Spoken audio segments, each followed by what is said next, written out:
Greetings from Japan this time around. And I am here, I've been here for 10 days, but I've been with my family the whole time.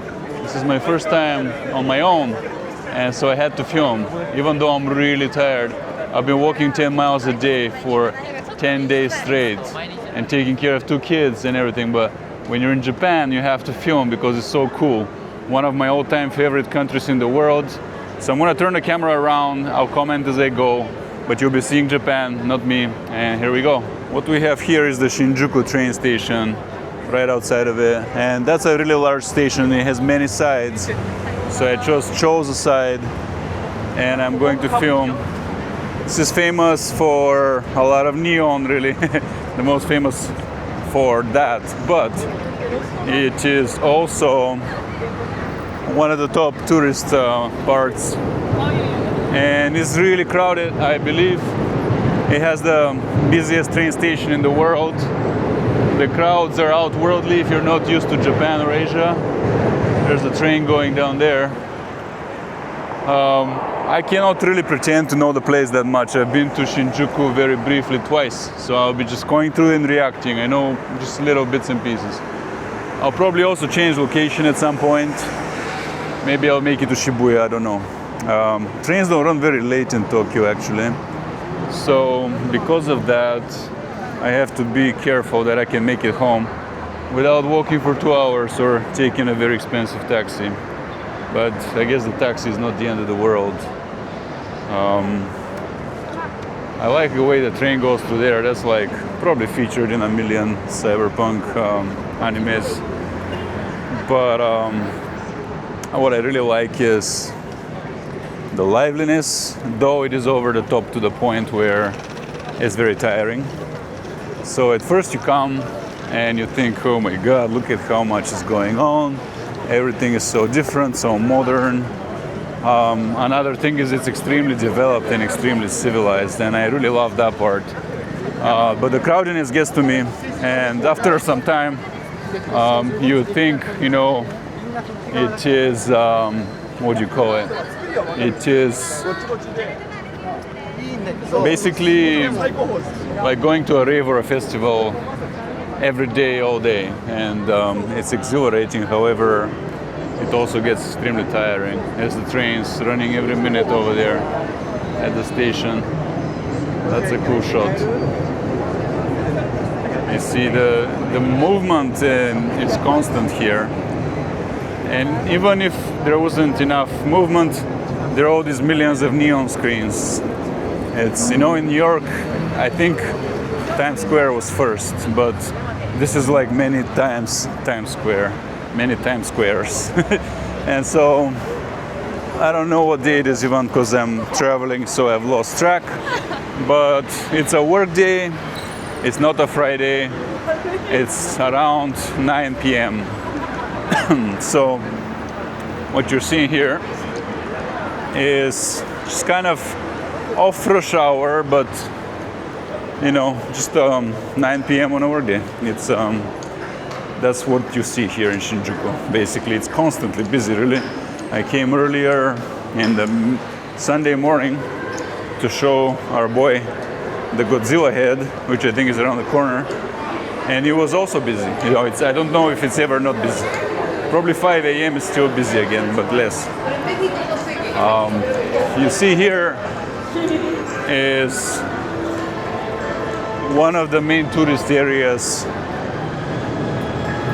and it's got just over the top Japanese culture, everything. Big screens, anime, lively stuff, neon, music playing, neon buildings, high-rise, low-rise, mid-rise. They got everything in Japan. Japan just has everything. Big time yelling from the buildings. I don't know why. It's here. Everything's here. Everything is everywhere all day long. And you go and it's colorful and lively. And that's the exciting part about it. Though it gets exhausting, I am exhausted. I'm gonna switch and tell you in a little quieter place. I like going to these side streets They to me are the most interesting because there's so much depth to them. So I just took a random side street and it's still lively and colorful and loud and it's crazy really. And there's tons of like arcades and gambling, and I think this part of town is a little bit shady. I don't know if I'm truly supposed to be filming here, to be honest, because I somehow sometimes find myself in shady parts of town and they don't like cameras. So hopefully I don't get into problems here. And you're not from here or whatever, you're traveling and you turn on streets you don't know. And it's just, you don't have the knowledge, you don't know what to watch out for, you don't know where you shouldn't be. Japan is not a dangerous country, it's actually one of the safest. But this part is kind of weird to me, so I don't know. It's called Kabukicho. It's where the Godzilla head is, which is basically for tourists and even children like Godzilla. But they also put some of the whole, whatever you call, industry here. And it is just busy and wild, and I've heard the Yakuza is here and all kinds of stuff is here. But again, I have no way of telling that because I'm not from here. I don't know these things. I just am really going through. I speak very little Japanese, enough to buy things, order food, ask for directions, and so on. Say thank you, and people compliment my children and things like that. So if I get into any sticky situations, it's very hard to find my way out in some kind of socially savvy way. But out here is busy. Ooh, wow.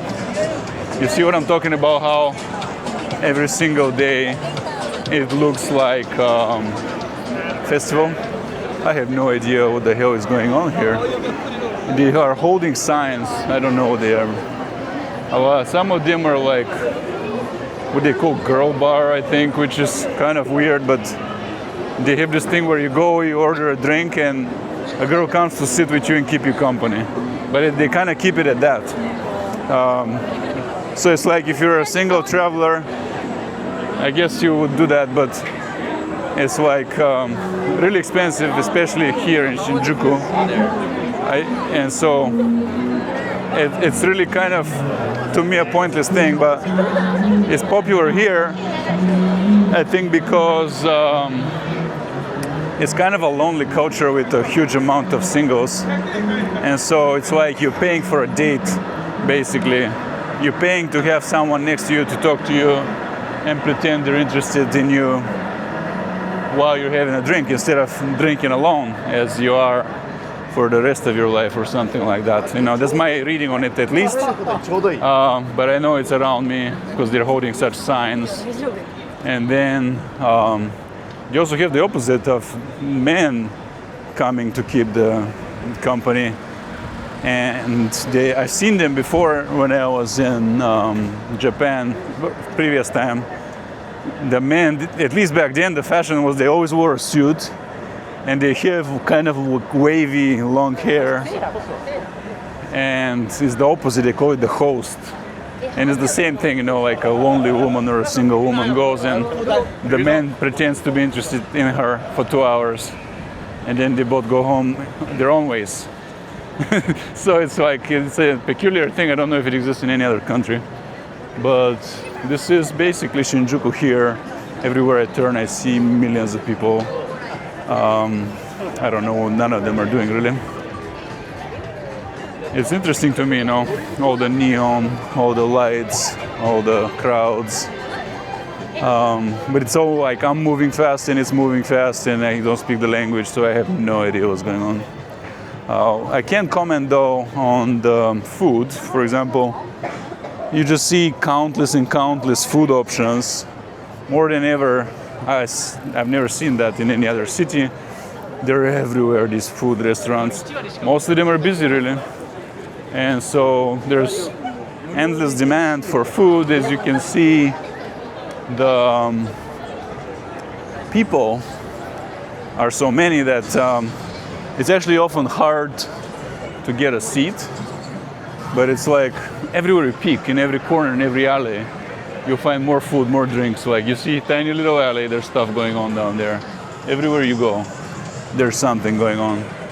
And here too, in particular, Shinjuku, also are a lot of tourists from the West and everywhere else.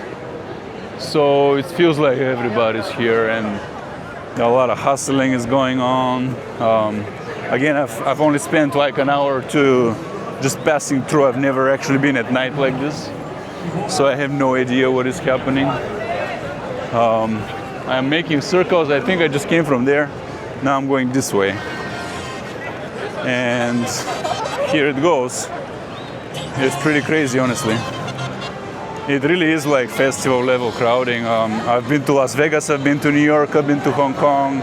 I've been everywhere almost, and I've never seen this kind of crowds.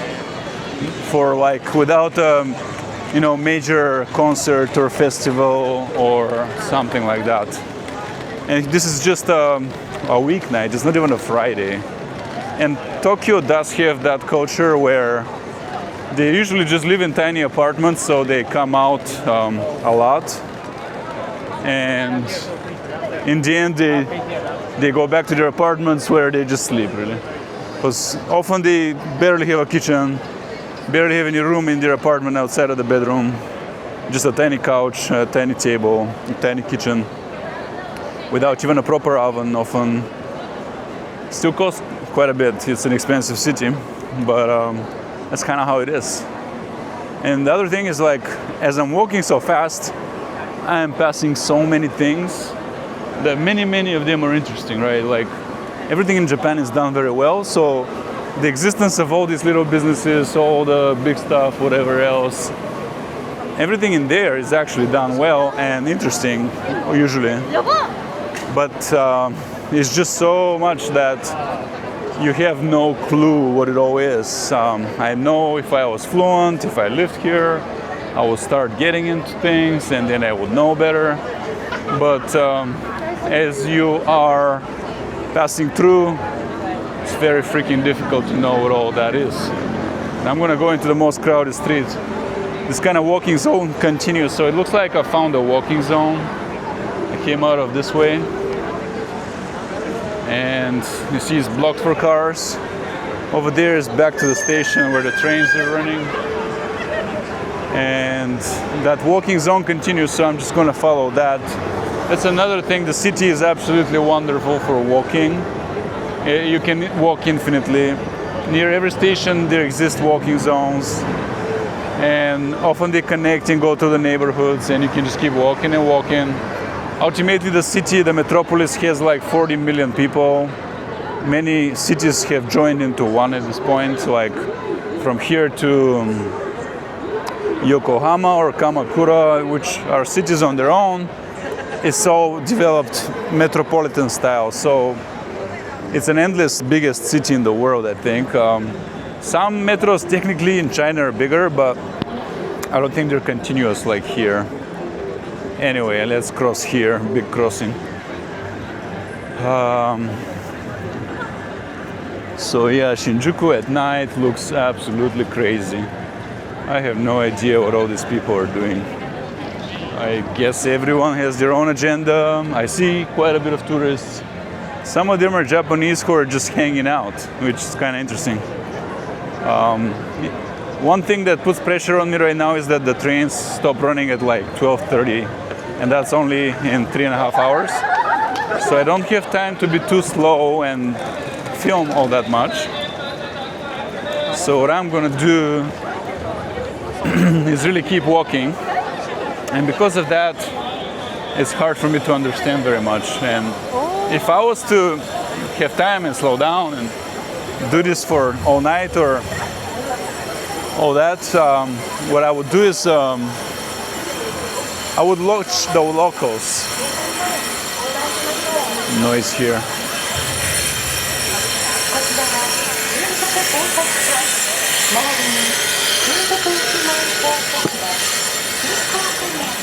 You see the guy sewing some slab at like 9 p.m. Anyway, what I am interested in is the way the locals live and what they're into and their trends and customs. So, I would observe that if I was staying here. So these massive crowds that are coming against me, I believe are coming from the station that way. I'm gonna turn away from that. I'm gonna go that way. Some kind of Japanese hip hop over there playing loudly. Interestingly, yeah, they're into a lot of American cultures and subcultures, and then they have many of their own. They also copy France a lot, I've noticed, because in France there's a lot to look up to, and you have whole neighborhoods here where you have French restaurants, French bakeries, French bistros, French everything. Every corner has like 2, 3. We were in such a neighborhood earlier. And so they borrow. You can find a lot of things here, including Italian restaurants, hamburgers, whatever, Many elements of many cultures are here. They also have a lot of their own that they're famous for. Number one being the anime stuff and the cosplay. And you do see that a lot. It's become so mainstream that it's like all over the streets now. Even you go into an art gallery and they have manga and anime exhibits. Stuff like that is pretty wild. They have giant malls as well. So it's like many of these buildings are not really just offices. They're like 7, 8, 10, 12-story stores where many businesses are in many floors. It'd be like store, restaurant, bar, spa, jewelry store, watch store, whatever. All in the same buildings, up. So it's pretty vertical, but it's not super high-rise because of the earthquakes. So they have limits. And actually, I think that makes the city a lot better because I don't like giant high-rise. It interferes too much with how you feel, and it actually makes a worse city. So I like their limits here, but they do have towers, but they're just not that many, and they don't tower over you and make you feel small and oppressed and take away your sunlight and things like that. Which there are cities like that. For example, Hong Kong is very dense, more dense than here, but it's small in area, and it's made of those high rises, and the spaces are even smaller. Everything's steep and gray and huge things over you, and it's kind of oppressive. I think Tokyo is much more lively and more interesting. I prefer it. Though Hong Kong was nice because it's English speaking and global. Here you have to know Japanese to have a really good time. There are many foreigners and things, but for the most part things happen in Japanese, and if you're not speaking it or reading it, you don't know very much what's happening. I've studied Japanese, but I didn't come for a long time after studying, and because of that, I forgot a lot. I have like the first certification from the government. I think there's like 4 or 5 levels, and I have the first one. And then I forgot a lot about it. So now I'm here. My Japanese is like 3-year-old level or something, less even. My 3-year-old definitely knows a lot more English than I know Japanese. Again, super basic, but gets me by. And it's good because they respect that you're trying and are pretty happy when you can strike a tiny conversation even. And you can be polite and know some of their phrases which they're fond of. It's an interesting country because strongly ingrained customs. So, there are things that they say, always the same things in a certain situation. So when you use those, they get happy about it. They're like, you like our culture enough to spend the time to learn the things that we say and know when to use them, etc. They respect that, I think, and I had a similar experience in France where everyone tells you that France is super what you call it, super rude, and they hate you and they don't want to speak to you and deny you service. I had none of those experiences in France because I spoke some French, and I would approach them in French politely and try to speak, and they were very nice to me. And here too, I've heard of so many people complaining they get denied service primarily because language barrier. So some businesses are like oversaturated. Well, look at this stuff. You just enter and stuff like this, like what the hell is all this? It's these plush toys, you know, one of their many cultural traits. All billions and gazillions of characters. I know that's a Nintendo Kirby and that's the Disney Bear, but there's like thousands more that I have no idea about. I know the so-called weebs, they know them all, I don't. I respect the creativity and the art, but it's just too much. Honestly, it's too much. So you can come here and play these games to pull out the plush toy. And if you're that kind of weeb nerd, that will excite you. But for me, the stuff gets crazy and tedious. I love being on the streets where I can people watch or just walk and enjoy. That's my type of thing. That's why I have a walk and talk channel. Which reminds me that 20 minutes passed since I turned on the camera. I've been walking constantly through, it's like a maze. Everywhere I turn, there are crowds of people doing stuff, waiting in line, talking, drinking, eating, walking, playing music, hanging out, doing something. And I don't know a place like this. This is pretty insane to me that it exists at this level every single day. It's kind of interesting because as I'm walking, I am walking completely randomly right now. I am turning wherever I see that it's lively, and I then will count on my phone to be able to find my way back. Typically when I do this, when I make these walk and talk videos, there's like a strict route I have thought about where I know it's rather interesting. Here in Tokyo I have no such problems. I'm simply walking because there's no place like this where it's like such an urban jungle that, especially here in the central parts like Shinjuku, there is so much going on that the last thing to worry about is whether it will be populated or lively or interesting. I went down to a more quiet street finally here, and it's still busy, you know, but it's kind of a traffic street, not a walking street, so it has quieted. And Shinjuku is not just this kind of tourism and nightlife crowding, it's also functional. There's a lot of business happening here. Government, I believe, again, is the biggest transit hub of Tokyo. There are several such big stations, and they are really hard to navigate actually. They have like 20, 30 exits and multiple types of transportation converge. Shinjuku is one of them, especially we have 2 kids and a stroller, and getting in and out of the stations has been super hard. You always need to find the elevators. So I'm walking somewhere now. It's quieted down a little. Furniture stores, etc. It looks more like a normal city at this point. But it still goes on forever. And if I am to reach the next hub, it will again crowd like insane.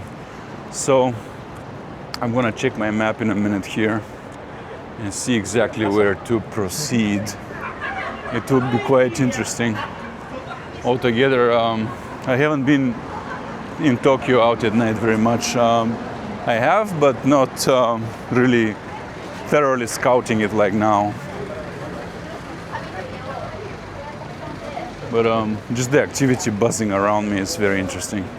Everyone is doing stuff. And another thing to mention is that the culture is such that it's kind of a late night culture. They open their businesses late at like 9 or 10 o'clock in the morning, but they often stay open till 9 or 12 even, depending on the type of business it is. So generally they get up, I think they get ready for work, they don't sleep very much, they get on the train, they work, and after work they go out as long as they can, and then they repeat. Kind of New York is similar, but New York actually pales in comparison to Tokyo in a lot of ways. I think there's a lot more happening here, and it's just more of it. Like, it's bigger, it's also cleaner, safer, more interesting, and I just like it more. To me, Tokyo is the best big city in the world. It's also the biggest, and it's one of the safest, one of the best developed. It's one of the most interesting. So I'm really happy to be here, though I'm having a different experience than a lot of these people, because what you're seeing here is a lot of single people. I'm here with my family and my children. So what I've been doing for 10 days is we wake up in the morning, our day revolves around the ability to see things while also being able to feed our kids, put them to sleep, and things like that, where these people have jobs and also friend circles, and they're having fun and they're out and about doing stuff. My day has been going differently. We go to parks, we go to playgrounds, some of sightseeing, some quiet neighborhoods, restaurants. So I was talking about depth, right? And I'm standing under a building here. It's not the most tall, but similar to like 10 floors. And then at the bottom, they have this display of what you may find there. There's like a bar somewhere. And then you have 5th floor, there's this. 4th floor, there's these meats. 3rd floor, there's pizza and wine and mussels, Italian food. This is 2nd floor, there's the bar, beer and bar food. 1st floor, there is this kind of food. The Japanese curry omelet is there, which I've been looking for. I can't find it very many places. Here is this kind of food in the basement. So in this building, there are this many bars and restaurants advertised, all the way to the 6th floor, it says over there, and there's a basement level. And this is one of just about infinite buildings here in Shinjuku, where you simply just cannot ever try everything. Pretty cool display though. Just a beer hall, it says. Beer hall and beer restaurant, and German bread and all kinds of meats. And here is pizza. So you just saw one corner, one building with like 7 bars and restaurants inside. And it goes up and down. And then next door, there's more, to the point where it's easily conceivable in Shinjuku alone, there are thousands, but at least hundreds.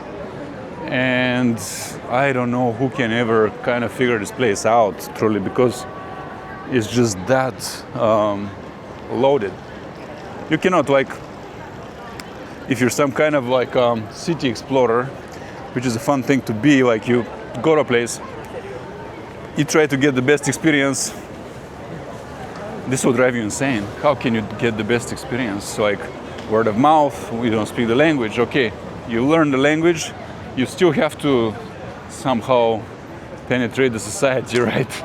You have to find the right people, and then you have to have some sort of inquisitive approach to it, and then a good taste, and then you start figuring out what is better and better and better, where to go, you know, why would I go here instead of in the 10,000 other places down the street? It's really bizarre. And then just how many things exist. I believe that is gambling there. Everywhere is like light, attention, busy. And it's like Oriental style, where there's no simplicity or purity around here. It's just absolutely overloaded. You know, if you go to more like puritanical places, what's here? I have no idea. Pachinko. There's some kind of a gambling type of pinball with little tiny balls. Pachinko. Yeah, they're into it, but I have no idea what it is. See here, it says go, go, donk. People swarming into elevators. For what? Who the hell knows? Over here too. Even the staircase edges have LCD flashing and reading, or LED, whatever you call it. Aquarium here, just stuff. Uniqlo there. It just does not end. So the street is not walking. Some penguin is stuck in the pillar here. No idea why. Like, you don't really try to make sense of things. You just go with it. That's one of the fun things about Tokyo, is that they went for it when they were making it. You're wasting time on trying to figure out a single thing why it's the way it is. It just makes no sense because there are so many things to worry about or think about. You just go with it. And I like that because you just basically enjoy the ride. There's more of this stuff, the plushy stuff. I have no idea why this is so popular, but there are tons of customers. Somebody just won this cat. So you can win. Sometimes they're rigged where you can't win very much, but sometimes just they win, I guess. Here's Curious George. That's one of my boys' favorites. I don't know if I don't think I'm in the same one as before. See, they're trying to airlift. Interesting stuff. So everybody's trying to get this plushy stuff, and it's freaking full. Like, that's what you do on 9 p.m. on a Saturday or whatever, just Tuesday, Wednesday, I don't know what it is. You try to get a plushie made of PVC pipe, by the way, or the same plastic as the PVC pipe, PVC itself. Now, what do you do with all these freaking plushies? I don't know, because their apartments are tiny. Just how many freaking plushies can you shove in that apartment when that apartment is like the size of my living room typically, and they already have at least 10, 20 plushies. I just don't understand. It's similar to me with all this clothing and fashion, and every store is full of so many gadgets and gizmos here that I just do not understand where they put them, because the living spaces are super tiny. In the US, I know more so that they have suburbs and garages and storage, etc. This is not the case here, so I have no idea. I really don't know. It's crazy here, though. And all around you, there's transits happening, people walking like crazy. Now I need to actually gather my thoughts and figure out where I'm going. I'm still kind of on the fringe of this big station. There's so much going on that it's kind of hard. But down here somewhere is Shibuya. Shibuya is also pretty interesting. It's 2 miles away and I don't want to walk that. I also don't want to mess with the station, so chances are I stick to Shinjuku for the day. I'll try to go out another 2 times at least. But then I guess to not repeat my walk, I need to have a system here. And so I'll just go down this way, make a wider circle and see if anything stands out. But I actually do kind of want to go to Shibuya right now. 2 miles of walking is way too long though, so I would have to take a train. You know, if I just walk to one more station called Yoyogi, I think that's the best option, because I don't want to deal with this station. I think I already walked the street. Yeah, they were getting some kind of tea down there. So I'm gonna walk here again. Oops, that's the opposite direction though. I think I just have to go that way under this bridge. So another thing which is so cool to me is in Japan, you see I'm crossing under a road, that's a road up there. But down here, there are restaurants. So they're using the space. There's a food truck right here. And this is under the freeway right here. Super nice, really. In America, there would be drug addicts over here dying. But here, there's a very nice bar restaurant. And that's how Japan is. They don't waste, they hate waste. And so they made that there instead. There's so much to respect here, but definitely the clever use of everything. Basically, it's a very thoughtful place. So here we have some signs, but they're more so for stuff that concerns daytime. Now we got this here. A lot of these things are still open despite it being past 9 o'clock. Some of them are shutting down. A lot of their interior design is awesome, their graphic design is awesome. They're famous for these things, all kinds of arts. So visually the place is enticing. Here another building, just to show you. Ground level, Starbucks. Next one is this Korean. Then it continues up, up, up. On every floor there's a business. You see that? Most of them are restaurants and bars. And so everywhere you look they are. It's wild. I am in Shibuya and I've taken this yet another nice walking zone. I'm walking towards the main station, the main plaza where the famous Shibuya Scramble is, which typically is very crowded. I don't know if at this time of the day, towards 10 p.m. it's crowded, but let's see. Going forward here, we had dinner the other night at this place. This whole, I don't know what to call it, alley, lane, whatever. It's like a long izakaya type of a bar restaurant concept that the Japanese have with a varied menu. I believe this whole thing, the long thing, is the same business, and each section has a different style of food. So we chose the seafood part of it. And then you have beers and other drinks. It's not awfully busy right now. It was about as busy before when we came, when it was more like 6 p.m. And then again, let me see actually what day of the week we have here. Thursday. This is Thursday, not Friday, not Saturday. But there are many people out. I bet you if I came on a Friday or Saturday, it would get quite insane here. But I want to see it today, because I'm going by how much energy I have in the end of each day. This is actually the first day I've had enough energy to get out. This is crazy. This alarm and noise, I don't know what the hell it is. It was here the other day. It has not stopped, so it sounds like it's permanent noise. And I would not want to sit under that thing and have dinner. It's really loud. I'm using a lavalier mic, which diminishes that sound a lot, but my God, that thing is loud.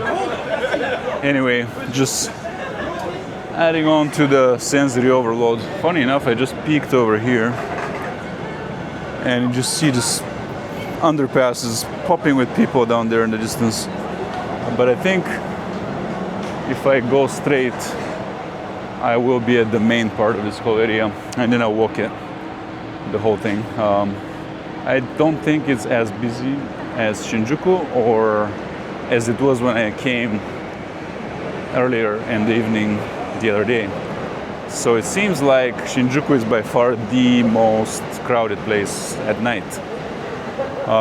Maybe that's why it's so crowded, because it's just the main draw at that time of the day or night rather. But here is Shibuya. The other day it was really hard. I think it was rush hour, and these streets were just full of throngs of people getting in and out of the station. Right now it's a lot quieter. Big skyscrapers going up, they're building more right on top of the station. Again, they utilize the space amazingly well here because they build on the station, under the station, on the side of the station, and then underground, above ground, everywhere, commerce, things to do. Every station becomes like a city of its own. Here's the Scramble bar, it's called. It's one of many infinite bars here. If you wanted to drink, you can drink forever on. If you want to eat, you'll become obese, but just by commuting, you'll burn it all because I think I'm on like my 13th, 12th mile, I don't know what it is, but this is the famous Shibuya Scramble crossing, and it's so busy that they simply said, now it's car time, after that it's people time. So you see afterward how the people flood. There's a Starbucks up there which looks still open. I'll try to go there because that's one place you can watch it from above. But at the moment it's car time, and you'll see how it will flood with people. The station is there, so huge amount of people come out of there. I personally don't think there's the biggest crowd at the moment because, again, it's not rush hour and it's not a Friday or Saturday night. But it actually makes it more manageable for me. It's, again, lots of neon. This place is rather calmer than Shinjuku and not so much of a tourist ghetto, I think. Though it's still very touristy and still lots of going on. It's a little bit more toned down. It's famous though. Mostly because of this crossing, it's funny. It takes a long time till it cycles out the cars and the people. There we go. And so everyone just rushes. And see some dumb tourist is sitting there because he thinks he's very interesting, but Anyway, it's, very many people are here. You see other people with the same camera. So that's your Scramble experience here. Still going for quite a while. And a lot of it funnels into this walk zone into here, or some of the big malls in the area, but right now I get caught in the big crowd right here. And again, so many people doing so many things. No idea where they're all going, what they're all doing. Maybe they're all like me, just kind of looking around. But you see, over here again, many bars, many restaurants, many shops, hyper commercialized, hyper crowded.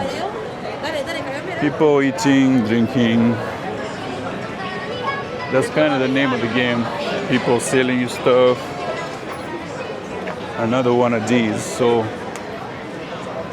it's actually a little different.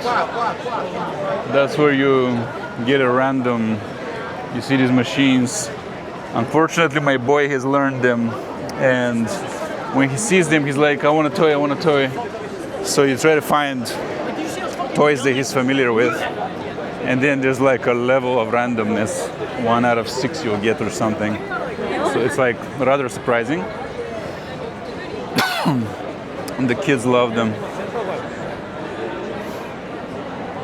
But adults are getting this stuff too, and that's kind of ridiculous to me that the culture here, it actually was invented for little children, but now adults from the whole world truly are into it, and it's a bunch of toys and cartoons, goddammit, what the hell? You don't have to do that. You gotta have some dignity. And so it's a bit of a shame that's what is really most famous about Japan, because there's so many other great things.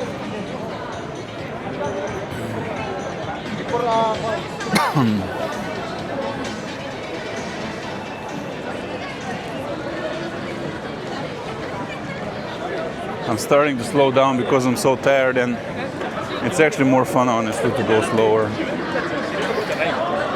Catching more detail, more nuance. Yeah, I'm just slowing down. It's been a long 10 days. Every day crazy. And my hope now that I'm out here, I'll be going to bed at like 1 probably. And I hope my children don't wake up at 5:30. Because if they do, I'm screwed. And that the baby doesn't cry 2-3 times overnight.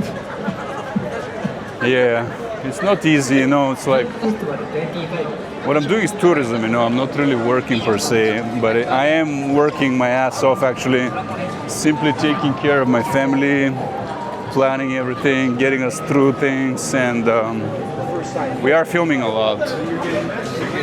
So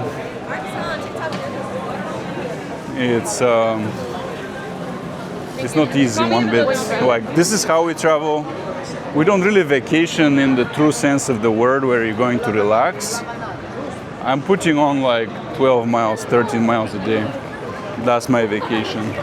And in this environment, you see, this is my vacation right here. A bit crazy, but I like it more that way. I just wouldn't do it any other way, truly, because going to all-you-can-eat, all-inclusive buffet resort in Jamaica where you can't leave because you get robbed or stabbed outside just doesn't sound great to me. I would take a plane to Tokyo any day instead.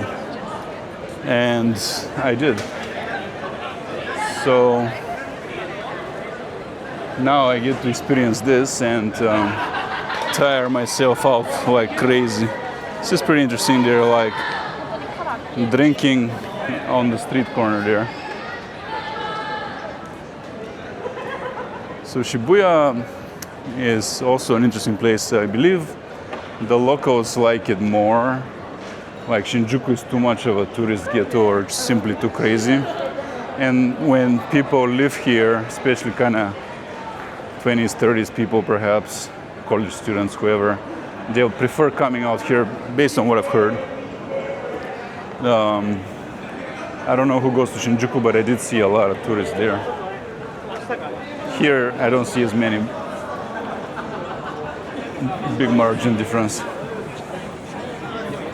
You can see that a lot of these people came from work. The thing is that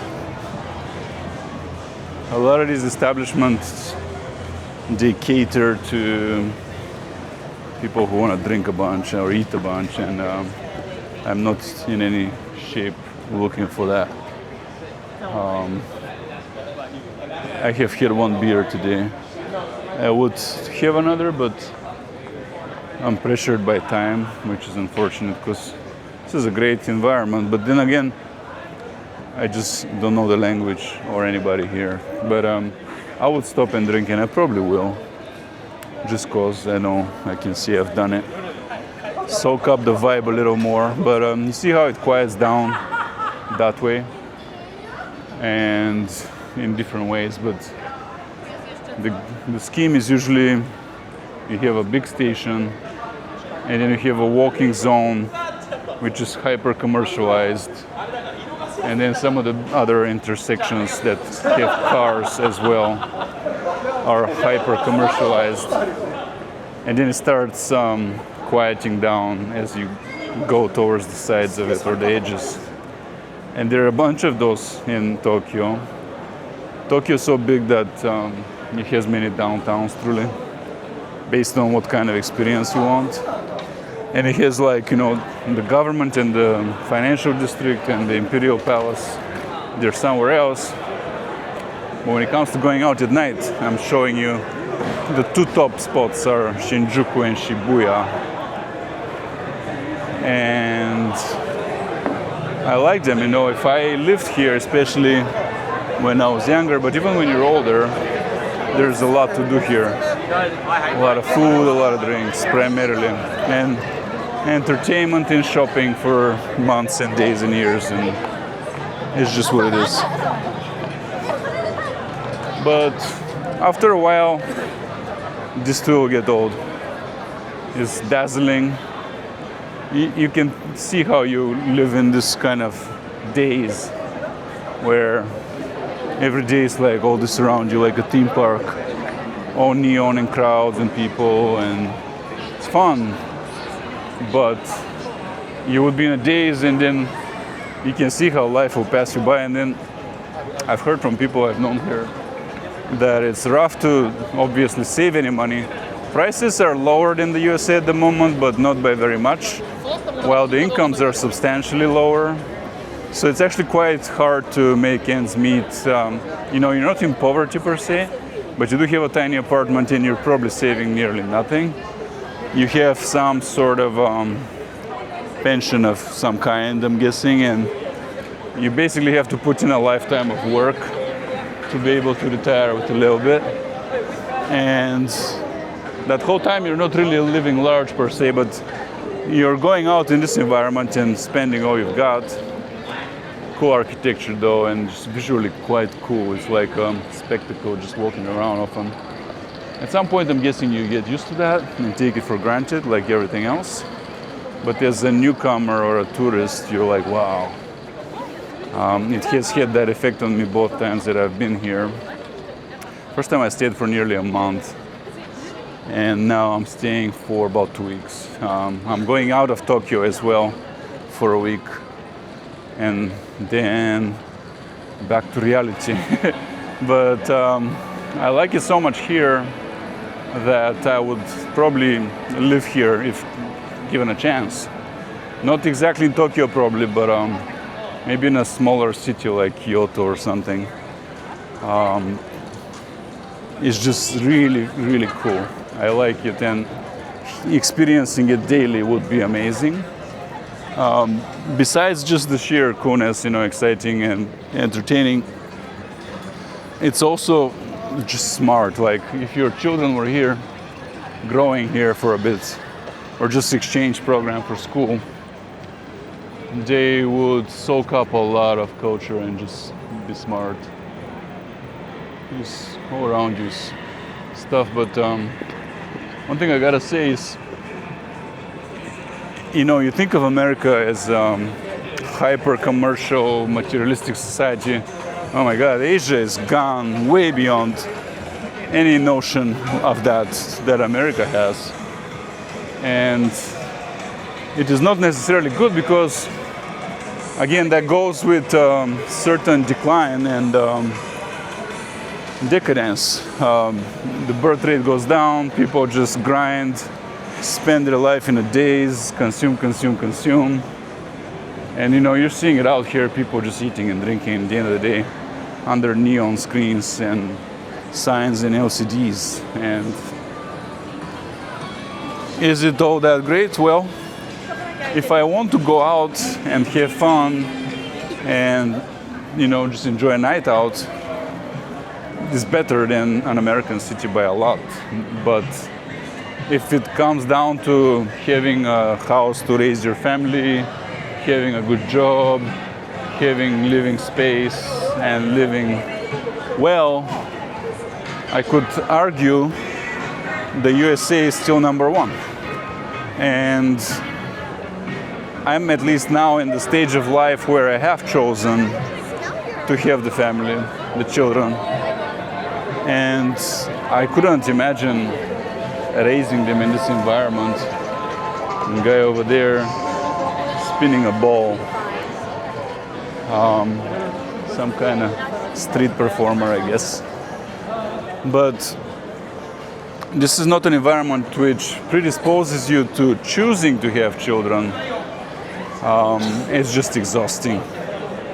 But I do see children, so statistics say that the average woman has one child. So, for every woman that has two, there's one that has zero, and things like that. So, for all the people that come to Tokyo, they shrink in half because every generation procreates here half as much as it takes to replace their own numbers, right?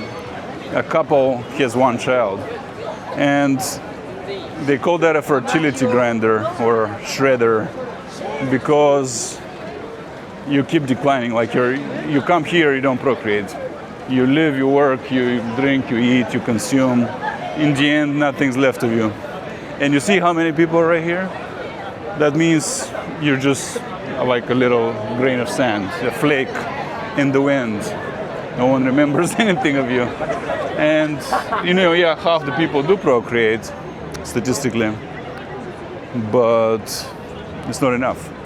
And so it comes at a cost. And it's unclear what the future of it is, what will become of it all, because at some point this population decline in half every single generation would mean that there's no one to run this place, there's no one to populate it, there's no one to maintain it, there's no one to work on any of the things that it requires. You won't be as lively. And now they're starting talking about letting in more immigrants, which means that Tokyo will not be Tokyo and Japan will not be Japan anymore. And this level of sophistication, safety, development, social cohesion requires Japanese to be Japanese and Japan to be Japan, because no one else truly can do this. So it does really put its future into question. The things that they're doing here, this way of life that it's evident around me at the moment, is not one bit sustainable. So that's really kind of the crazy part of it all. It's like walking to your doom. All these crowds, all working. Oops, I'm sorry. They're all walking to their doom in a way. It's kind of an apocalyptic vision, but think about it. Half these people will be gone next lifetime. And they mostly come from other parts of Japan as well. Then they come here, they don't procreate. The rest of Japan depopulates. Tokyo keeps grinding like this in hyper dense, hyper commercialized conditions. And you have the whole cyberpunk thing, which has a lot to do with Japan. When cyberpunk was first envisioned as a genre, Japan was in its golden age, where it was already building this up like this. And there was already a sense that something is off, something is not adding up. And that something is that it's like the doom hanging over the head of society. That's what really is happening here. I don't know how many people are aware of it. And it's not like it's just Japan, like I said earlier. It's now really the whole developed world. It's just here, it's hyper concentrated and most acute. But it is really everywhere at this point. And what you're seeing here is just like 2x, fast forward, is the fast-paced version, the speed version. And this kind of scramble, etc. All these people are in a way doomed, or at least half of them, every generation. And it's happening in the US where fertility is dropping. It's happening in Korea much faster than here, in China much faster than here. So we have thinking to do. What we've done here with all this craziness can't really last that long. As fun as it is, as engrossing, immersive as it is, it's just something has to change. And I hope Japan actually invents an answer, because they actually went down this path first. They started shrinking fastest first. So they actually have pressure to come up with a solution first.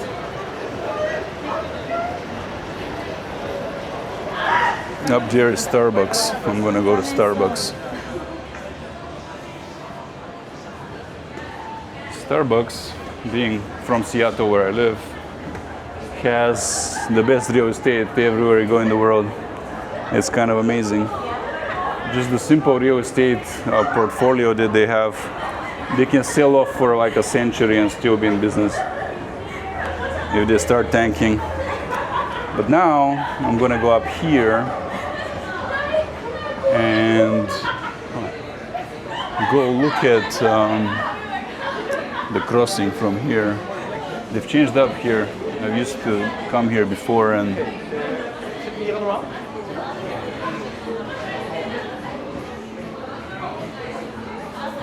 there I am right above the crossing.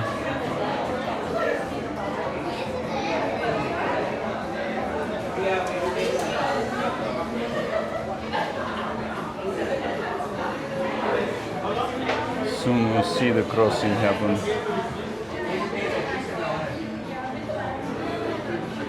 I'm guessing any second.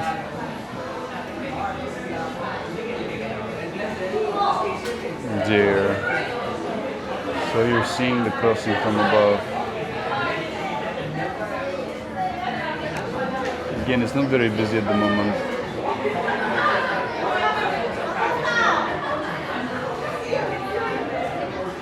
Kind of chill. Guys, I have to show you something. So this is it. But it's in the background. I thought this was the one that they were out there. So here I am in Starbucks, 10:30 p.m. on a Thursday. Place is packed, and it's fancy inside. The view is cool with that crowd of people. Some crazy screen is weaving above. You know, they call New York the city that never sleeps, but I don't know if Starbucks works till 10:30 and it's busy like that. And so I know that about Hong Kong as well, that it actually doesn't sleep, but I've been to New York, I don't know, 5 to 10 times. It does sleep. It may be at 3 a.m., but the place empties out completely. And I don't think Starbucks is busy until this hour. So my point is that the cities that don't sleep are actually in Asia. They're just denser, at this point more developed. There's more going on. But would I live this way? Would I choose this life over my current life and my family that I have set up in Seattle with 2,000 square feet and lush green environment by the lake? I have my train line. Funny, like here, the train just makes your head spin. And there's so many of them. It's like nearly unfathomable, at first at least. Once you live here a while, you learn it, etc. I'm already getting used to it. But in Seattle, we have one freaking line of train. It's just embarrassing. And I would still actually live my current life over living here, because it is better for family life and just more sustainable long term. Well, this is exciting, it's exhausting. Look at this crowd. Now cars are coming to kill us. People yelling, crazy stuff. And I do see people from all around the world. It's pretty insane. So I couldn't deal with this every day. It just, you know, if I had to, I would, but why choose that? I prefer my life in Seattle by the lake in the end of the day. But I would live here for some duration. Definitely in some part of Japan. I'm gonna fight through this station. It's gonna be kind of insane, but here we go. You see this? 10:30 p.m. on a Thursday. I'm gonna go back to Shinjuku where it's gonna be even crazier. So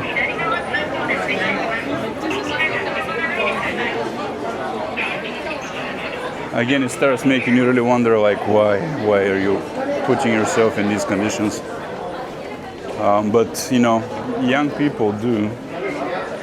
They come from the countryside or smaller cities which by the way are also very developed here. But most of the jobs are in Tokyo, best wages, opportunity, most excitement, so it draws a lot of young people and they come here in mass.